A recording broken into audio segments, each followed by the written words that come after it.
Olá pessoal, bem-vindos à correção do módulo 25, falando sobre gimnospermas. Lembrando que gimnospermas são as plantas que foram as primeiras a possuírem sementes, mas no entanto essa semente é gímino, ela é uma semente nua, é uma semente sem fruto. Está presente principalmente nas chamadas coníferas, ou também chamados de pinheiros. No Brasil, o pinheiro mais famoso é o pinheiro do Paraná, é a araucária, esse da foto.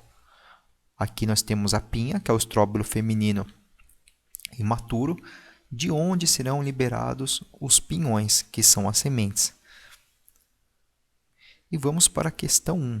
Questão 1a. Cite duas características que permitem às plantas desse grupo atingirem tal tamanho. Bom, desde o surgimento das pteridófitas, que foi visto no módulo passado, as plantas já têm vasos condutores, e isso permite que elas cresçam muito mais do que as briófitas, essa condução rápida de nutrientes. Então, os vasos condutores de seiva fazem com que essas plantas mais evoluídas possam crescer bastante, mas crescem muito mais que uma samambaia, muito mais que uma pteridófita, porque as pteridófitas, o grupo anterior, tinham um caule em forma de rizoma, e o rizoma cresce de forma horizontal, próximo ao solo ou até debaixo dele, de onde partem as raízes. Já as gimnospermas, o caule é em formato de tronco, o que permite um crescimento vertical. São muito mais resistentes, inclusive. Os tecidos são mais próprios a isso. B. Além da sequoia, cite mais dois exemplos de plantas do grupo das gimnospermas. Não que a sequoia não seja um tipo de pinheiro, mas os demais pinheiros, como o pinheiro natalino, ciprés, cedros e o pinheiro do Paraná, a araucária. C. Quais as principais aquisições evolutivas que o grupo das gimnospermas já apresenta em relação às pteridófitas e suas consequências? Bom, como já foi dito no começo, tem sementes. Essas sementes protegem de forma melhor o embrião. Além disso, possui tubo polínico que vai receber o pólen. E isso permite que elas sobrevivam durante a reprodução sem a presença de água. O grão de pólen que sai do estróbilo masculino, vai chegar até o estróbilo feminino, que é a pinha, através da anemofilia, ou seja, através do vento, e não mais da água como acontecia nas criptógamas. Bom, agora vamos para a próxima página com exercícios, que é a página 44. 2. Opa, tem a questão 1, perdão. Questão... Ah, não, essa aqui é a questão 2, tá certo. Paramos aqui mesmo. 2. Nossa, esse aqui é uma questão que cai tudo quanto é vestibular, esse poema aí. Pinheiro, me dá uma pinha. Pinha, me dá um pinhão. Menina, me dá um beijo, que eu te dou o meu coração. 2. Essa estrofe popular faz referência à pinha e ao pinhão. Que estruturas do pinheiro correspondem às pinhas e aos pinhões? As pinhas, como já foi dito, correspondem ao estróbilo feminino. É aquilo que a gente pendura na árvore de Natal. Tem a pinha da araucária também, como vocês viram na imagem. E na pinha existem as sementes, que são os pinhões. Então a pinha é o estróbilo feminino, né? O estróbilo masculino não fica desse formato, ele é menor. E no estróbilo feminino, que a pinha tem as sementes, que são os pinhões. E os pinhões eles têm material nutritivo dentro para que o embrião possa crescer. Esse material primitivo que nós assamos ou nós podemos cozinhar para depois comer. Inclusive eu fiz um vídeo explicando sobre como fazer pinhão na fogueira. Ele fará parte inclusive de um vídeo maior falando sobre gimnospermas, uma espécie de pequeno documentário que eu vou passar para vocês depois, para facilitar o estudo. Bom, vamos às questões de vestibular já.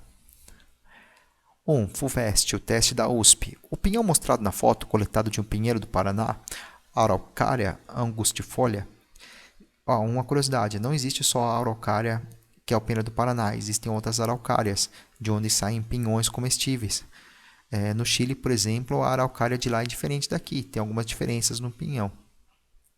Bom, o pinhão mostrado na foto, coletado de um pinheiro do Paraná, araucária angustifolia, ele é uma semente, que é uma estrutura multicelular resultante do desenvolvimento do óvulo. O óvulo que recebeu o gameta masculino, né, vai se desenvolver formando a semente. A semente é como se fosse um bebezinho, de onde vai nascer uma planta nova.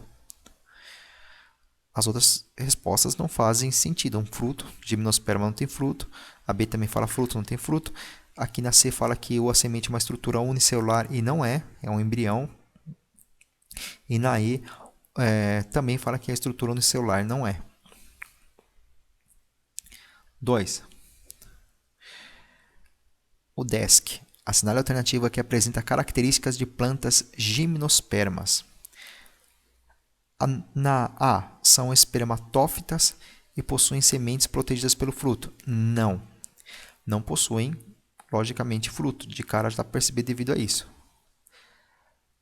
Apresentam rizoide, cauloide é coisa de briófita, é coisa de musgo, que não tem vasos condutores, então não tem raiz e caule verdadeiros, nem folhas verdadeiras. C, não apresentam vasos condutores, lógico que apresentam, senão nem cresciam tanto. D, possuem flor filoide, não, quem tem filoide é briófita. E o órgão reprodutor também não está escondido, não é uma criptógama, a semente está bem visível. E, são vasculares, têm vasos condutores de seiva, ou seja, são traqueófitas, e suas sementes são nuas e não produzem frutos. Exatamente, o fruto é a roupinha da semente, que nas gimnospermas ainda é ausente.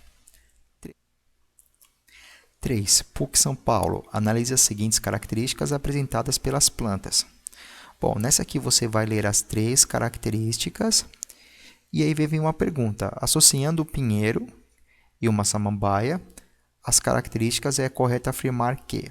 Bom, vamos ler as 3 e vamos tentar verificar. 1. As folhas ricas em cloroplasto garantem a realização da fotossíntese. Folhas estão presentes em todos os vegetais depois de briófitas. Então, aqui é uma característica na 1 que pode ser desde pteridófitas, desde samambaias, até as plantas com flores, todas as plantas menos briófitas. 2. A ocorrência de meiose para a produção de esporos garante a variabilidade genética dos futuros gametófitos, dos gametas originados por essa geração haploide e dos futuros esporófitos. Então, você tem a produção de esporos, e quem produz esses esporos, nesse caso, pode ser diversos grupos vegetais, porque inclusive como a gente já falou muito de esporos nas briófitas, nas pteridófitas, nós temos também nas gimnospermas o megasporângio e o micrósporo, né? Um representa um masculino e o outro feminino, formando esporos de uma forma diferente que depois, por exemplo, no masculino depois vai se transformar no grão de pólen, onde tem um gameta masculino. Então, isso aqui também é uma característica presente em pteridófitas e em gimnospermas também. Tá com dúvida disso? Volta lá, vocês podem ver no meu vídeo sobre a reprodução das pteridófitas e das gimnospermas também. 3. O sistema vascular composto por xilema. O que é o xilema? Xilema é aquilo que conduz seiva bruta, também chamado de lenho, que é a seiva que sai das raízes. E o floema, o líber, conduz a seiva, uma seiva elaborada, uma seiva que veio através da seiva bruta, fez fotossíntese e agora se transformou numa seiva mais fina, pronta para nutrir a planta. Garante a distribuição de substâncias por todo o corpo da planta. Então, quem tem o sistema vascular é desde pteridófitas até angiospermas, ou seja, só briófitas não tem. O que nós podemos concluir é o seguinte. Na A, um pinheiro apresenta apenas características 1 e 2. Não. Pinheiros, logicamente, têm sistema vascular, tem xilema e floema. B. Uma samambaia apresenta apenas as características 2 e 3. Não, samambaia também tem folhas, também tem A1. C. Um pinheiro e uma samambaia apresentam as características 1, 2 e 3. Sim, os três, conforme foi explicado. D. Um pinheiro e uma samambaia apresentam apenas as características 1 e 3. Não, a característica 2 da reprodução também está presente, a questão dos esporos, tanto em samambaias quanto em gimnospermas, tanto em pteridófitas quanto em gimnospermas. E um pinheiro apresenta apenas as características 3. Não, o pinheiro tem a característica 1 e 2 também, ele tem folha e também tem esporos. Enquanto uma samambaia apresenta apenas a característica 2. Não, samambaia também tem sistema vascular, né? Só briófitas não tem. E samambaia também tem folhas, só briófitas não tem folhas. Então, as três características equivalem tanto para gimnospermas quanto para samambaias. Bom, galera, a aula de hoje é isso, né? Explicando, corrigindo para vocês sobre gimnospermas. E na próxima aula, nós iremos trabalhar com os exercícios sobre angiospermas. Se cuidem, pessoal. Valeu, um abraço, até a próxima.